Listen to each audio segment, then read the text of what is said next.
Okay, Paula, I think that was your 7th match in 10 days. How did you feel out there today? Tired? No, but pretty good. It wasn't an easy match. It was a tricky match against Martina. We know each other since a long time. She's a fighter. I knew she was going to make me play every point. She was going to fight until the end, so I'm pretty happy about the win today. Okay, we'll go to questions in English in the room. Ben? After your obviously tough experience here last year, how nice does it feel to be on Rod Laver Arena as a top 10 player winning? I mean, does it feel any more special, I guess, given the ups and downs you've had in Melbourne? Yeah, sure. It feels, I'm really proud of myself. After all, 1 year ago, I was locked in a room. So being here and playing center court because of me, not because I'm playing a seeded player, because now I'm the seeded player. I'm really happy and really proud of myself, yeah. What does it feel like being the seeded player on Rod Laver Arena? Like, you're there because of you. That has to be a new feeling for you at a Grand Slam. So what does that feel like? Yeah, it was really special for me to play there today. I was really excited, and for me it's very emotional to be there. After all, I think I had an amazing year. I'm starting the year very well, and it's really nice to play there. And it's nice that you're playing there and they're cheering for you and the fans. So yeah, I had a very nice moment there, out there. Amazing. I'm curious, how different do you feel as a player and a person, now compared to last year, like before you started on kind of this amazing run? Yeah, I think I'm growing as a person, as a tennis player, day by day. I'm working very hard. I'm believing on myself. Yeah, it's much different. Last year I was 70 in the world. Now I'm 6. I'm improving a lot, and I'm really happy and proud of how I am working. I'm really doing an amazing job with my team. So yeah, everything it's rolling. I'm enjoying day by day. I know I'm gonna have tough matches here. It's never easy playing as a favorite as well, so it's a new experience for me. But I'm slowly getting into it, and I'm happy that I'm in third round. During the quarantine last year, one of the people, I remember you on Instagram Live with Marta, who you play next. I'm curious, like, first of all, just how did you two become friends, and yeah, what's your relationship? Yeah, we've been friends since a long time ago as well. I don't know, a few years. I've been following Marta a lot. I really respect her. She's a very talented player. When they ask me who can be the next star, I always say Marta. She has a lot of potential, so she's always a dangerous player, and I will have to play my best because I know she likes these kind of matches, and she will play her best next day. Ben?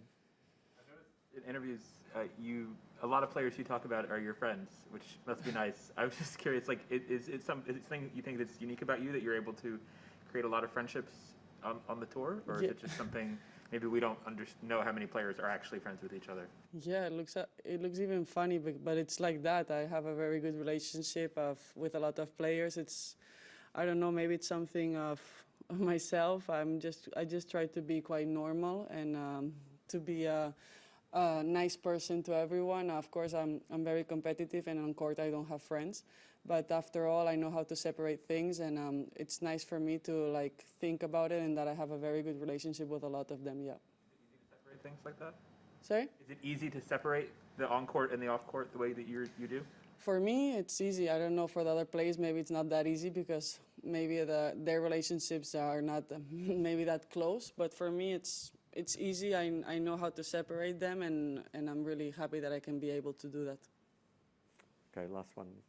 You mentioned that, like, before that you're a favorite here. I'm curious, like, how do you approach that? Do you, like, just not think about it, or do you embrace it?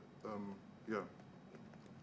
Yeah, to play as a favorite, it's never easy. Of course, I'm nervous, I'm not gonna lie, and I have pressure, but I try to deal it as much as I can. I try to focus on myself and what I have to do every point, and and that's how I'm dealing it for the moment. There's no secret key. I'm just going day by day and dealing with the pressure as well. We'll go to online questions in English now. We'll start with WTA Courtney. Hey, Paula, congratulations. You were talking after your first match about being fatigued from the turnaround from Sydney. But I'm curious, how confident do you feel with the day on, day off, and getting these relatively quick matches that you'll be able to catch up to be where you want to be physically when the tournament gets deep?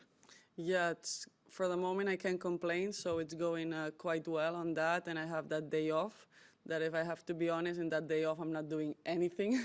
I'm touching the racket 10 minutes per day, but it's how I have to do it because I was quite tired, but the matches are going quite well on my way, so quite fast. So the fatigue I'm recovering as much as I can, so I'm quite happy on that. I have a next match that it's quite tricky as well. It will be a tough one. So I have like almost 2 days to recover, so that's very good. So I think I will be on my 100% already. Thank you. And we'll take another question online from Tennis Channel, David Cain.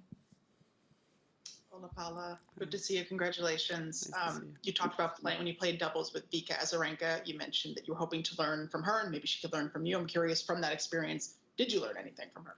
Of course, and the good thing is that now I have a very good relationship with her, so it's very nice to have a good relationship with like a legend and like a player like her, because I try to listen everything she says, because of course I wish one day I could be as much as good as her. So it's very nice, and yeah, we were playing doubles together, and well, the first question I asked her after after our singles match is if she played amazing, because I didn't have time to react in that match, and I was like a little bit shocked because she played unbelievable, but after the match you never know. So yeah, she told me she played like very, very high level, so I was more calm after that, because after the match I thought I had to, oh my God, I have to improve on everything because it went super fast. But no, and in doubles, yeah, we've been having a lot of fun, and it's nice to have players like her very close. And you talked about having different obligations now that you're a top player. One of them is the opportunity to do different photo shoots and things, modeling like that. And you have no shortage of options when it comes to advice for modeling tips, whether it's your parents, whether it's Juan. Is there anyone that you've been reaching out to before these photo shoots? You're trying to find your own identity in front of the camera. No, I try to find my own identity. Of course, I have a lot of people that's related to fashion, but I have my own style, and it doesn't. I try to be myself there, and I will have time to ask them for tips. But for the moment, they say I do it pretty well, so it's okay.